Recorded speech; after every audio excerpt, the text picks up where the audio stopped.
सभी किसान मित्रों को नमस्कार।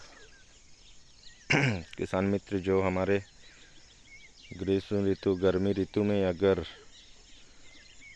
आप मूंग की या उड़द की फसल बोते हो, उनके लिए मैं बताना चाहता हूं मित्र कि आप जो है अनेक प्रकार की रासायनिक खाद का उपयोग करते हो तो आपका खर्चा जो है तो अधिक लगता है खर्चे में, क्योंकि दवाइयाँ जो हैं तो बहुत महंगी महंगी दवाई आती हैं मित्र। तो आप कोशिश करिए कि ज़्यादा से ज़्यादा अगर आप अपने घर में दवाई बना करके अपने मूंग की फसल में और हर एक फसल में इस्तेमाल करें तो आपका जो दवाई का खर्चा है, जो हमारे किसान भाई काफ़ी जगह में मूंग और उड़द की फसल बोते हैं 2 एकड़ 4 एकड़ 10 एकड़ 12 एकड़ में, तो उनको काफ़ी खर्चा दवाई के रूप में सहना पड़ता है मित्र। और इसके साथ में आप लोगों को बता दूं कि आपका कोई गारंटी और निश्चित नहीं रहता है कि ये दवाई आपकी फसल को परफेक्ट सूट करेगा। मैं उन सभी किसान भाइयों से कहना चाहता हूं कि किसान मित्र, आप जो है थोड़ी सी मेहनत करिए और आप अपने घर में दवाई बना लीजिए, तो आपकी फसल कोई नुकसान नहीं होगा। ये आप मेरी मूंग की फसल देख रहे हो। मेरी मूंग की फसल जो है बहुत ही बेहतरीन इसका चाल बनाया हुआ है मित्र। आप यकीन नहीं मानोगे कि मैंने इसमें सिर्फ 3 बार अपने देसी दवाई का इस्तेमाल किया है। एक 2 पत्ती पे आया था, तब मैंने इसमें अपनी देसी दवाई का इस्तेमाल किया खुद से बना करके। फिर इसके बाद 3 दिन बाद तुरंत मैंने फिर से वही दवाई डाल दिया और 8 दिन बाद मित्र मैंने मिट्टी का स्प्रे किया, तो मेरी मूंग की जो फसल है वो आप देख सकते हो कि मेरी मूंग की फसल का साइज और पत्तियां जो हैं तो किस प्रकार से हैं। आप देख सकते हो कि बहुत ही बेहतरीन मेरा मूंग की फसल और पत्तियां का चाल बना हुआ है। तो आप किसान मित्र कोशिश करिए कि जितना हो सके तो आप मार्केट के आश्रित मत रहिए, क्योंकि मार्केट के दवाइयों में बहुत से प्रकार की केमिकल और जहरीली दवाइयाँ आती हैं जो आपको स्वास्थ्य के लिए और आपके पौधे के लिए भी नुकसानदायक हो सकती है। आप देख सकते हो मेरी हर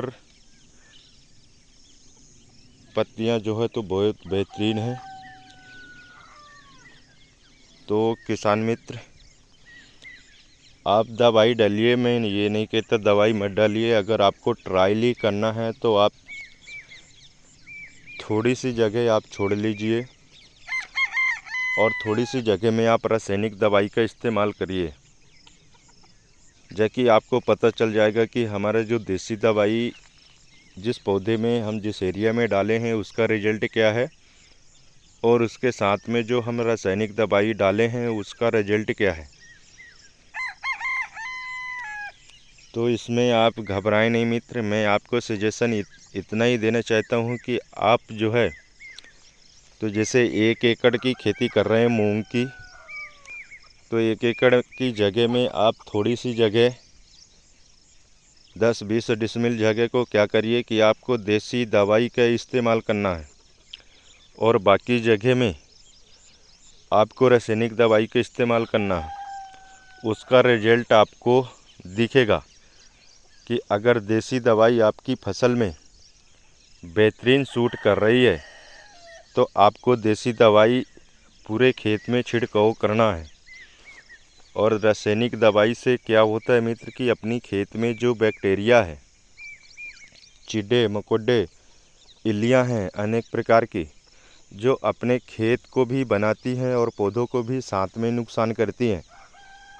तो आप कीड़े बैक्टीरिया को नुकसान न पहुंचाएं, क्योंकि रासायनिक दवाई जो है तो कीड़ियों को काफ़ी मात्रा में नुकसान कर देती है। उसी प्रकार अपनी ज़मीन को बंजर होने का ज़्यादा दिन नहीं लगेगा। तो किसान मित्र, अगर आप बिल्कुल समय समय से अगर आप पौधा तैयार हुआ, मैं इसके बारे में आप लोगों को दवाई का डिटेल बता देता हूँ कि आपको कब कब और कैसे कैसे दवाई छिड़काव करना है। अगर आप मूंग की फसल गर्मी में बोते हैं, जैसे रासायनिक दवाई का इस्तेमाल करते हैं आप, तो जब 2 पत्ती आया तो आपने रासायनिक दवाई कीटनाशक दवाई मंगा करके और अपने पौधों में छिड़काव कर दिया।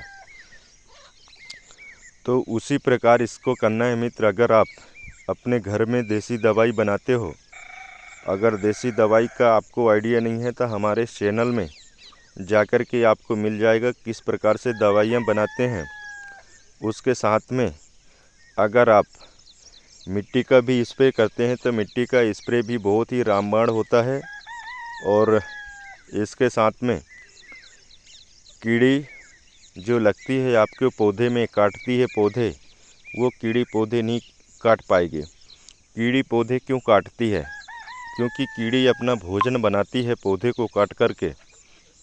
अगर पूरे पत्ते में, कैनोपी में अगर मिट्टी का स्प्रे हो गया, पूरे में मिट्टी लिपट गई, तो कीड़ी उसको अटैक नहीं करेगा। कीड़ी का एक रीजन होता है मित्र, कीड़ी का जो पित्त होती है, थैली होती है, वो मिट्टी न पचाने की क्षमता होती है उसमें।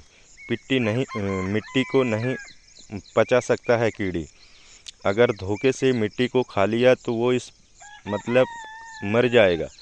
इस प्रकार से वो जिस पौधे में मिट्टी लगी है तो उस पौधे को कीड़ी अटैक नहीं करता है। तो अगर आप 2 पत्ती में मिट्टी का भी स्प्रे कर दिए तो पूरे पत्ती, पूरे पेड़ में मिट्टी लिपट जाएगी। उसके बाद फिर 3 दिन में, जैसे आज डाले हो तो तीसरे दिन फिर से मिट्टी का ही स्प्रे करना है आपको। फिर इसके बाद 8 दिन बाद स्प्रे करना है। फिर इसके बाद 15 दिन बाद स्प्रे करना है, या फिर 2 अटैम्प फटाफट डाल देना है। फर्स्ट में डालना है, तीसरे चौथे दिन डालना है। फिर इसके बाद आप छोड़ दीजिए, 15 दिन में आप डालिए, उससे दिक्कत नहीं होगा ना। क्योंकि अपन को सबसे ज़्यादा अटैक होता है पौधों में, तो सबसे ज़्यादा 2 पत्ती में होता है। इसके बाद 2 पत्ती के बाद जब 4 पत्ती होती है तब अटैक का चांस रहता है, उसमें मुलायम पत्ते रहते हैं। तो आप तीसरे दिन में 4 पत्ती आ जाएगी, आप फटाका तुरंत मिट्टी का स्प्रे कर सकते हैं। इसके बाद आप छोड़ दीजिए।